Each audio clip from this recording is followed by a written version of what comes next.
Okay, let's talk about setting up our template files. Now, the computers in the lab aren't very friendly. You make all these changes to your user interface, the way you like things, the way the icons look, and units and stuff like that. But the next time you come to the computer, it's right back to where it was before. So one way to get around that is you can't really save any template files in the computer itself the way you would normally do it in SolidWorks. So we're gonna kind of create fake ones, kind of like fake news. We're gonna create some fake template files.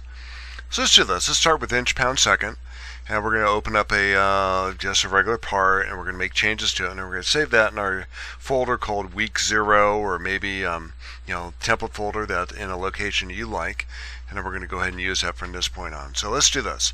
File, new. Let's go to part, and then whatever settings we have in here, let's just double check that.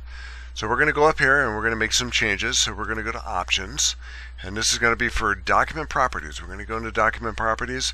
We're going to go to units. We're going to pick inch, pound, second, and I think the default in the lab is like 2 units after the decimal. Let's do 4. So we're going to go ahead and click that open. We're going to choose 4 units after the decimal. Dual dimension length, you want to make sure that says millimeters. 2 after the decimal is probably okay. Angle is probably okay too, and then we're going to go to OK. So now we're going to, let's go back to options up here. Let's do something else too. When it comes to colors, let's go to colors. What we want to do is we want to use the colored icons. So if we go to colors under here, under system options, what you want to do is go over here to classic, not default. You want to go to classic, and that way when we are up here in the feature manager or sheet metal or weldments, all the icons are going to be yellow in the background, green for the new items. We're going to be adding to that as an icon look and color. So classic is what you want there. And we're going to go to OK. Something else I noticed with the CAD Lab computers is that we have view settings. I noticed people had their real view graphics on and shadows, and that really makes the model hard to see. We still want to have the lights on it, but it doesn't need to be reflective, because when it's reflective, sometimes you get a really white surface, sometimes you get a really dark surface. It's just hard to tell what you're doing. You can't really see a lot of the sketch relations that you need to see, or the lines, especially when the lines are black. So take off real view graphics, unselect it, and unselect shadows. And I think it'll help clear up your models quite a bit.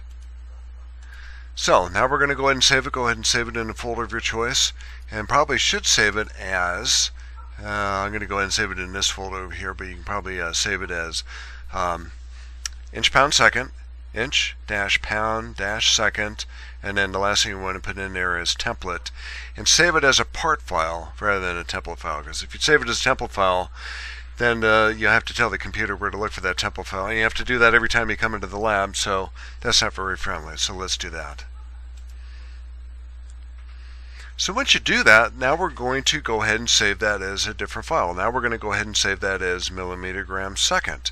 You can call that mmgs if you want to call that, or a millimeter gram second file, and then the last thing you want to call it is template. Just make sure you have that word template in there, and open up these files every time you want to use a millimeter part file or an inch part file. These are the files you want to open. They're going to be part files rather than template files. So again, you want to go up here, since we're still in inch, pound, second. All we have to do is go up to document properties. We're going to go to units, and now we're going to pick millimeter gram second. So the length, we're going to take that down to 2 units after the decimal rather than 4, which is what it was. And our dual dimension is not going to be in millimeters. We're going to put that back into inches. And now we're going to change that back up to 4 units after the decimal. So I think it's an adequate amount of resolution for millimeters to have 2 units after the decimal. But for inches, it should be about 4, or maybe more. But we're going to do 4 for now.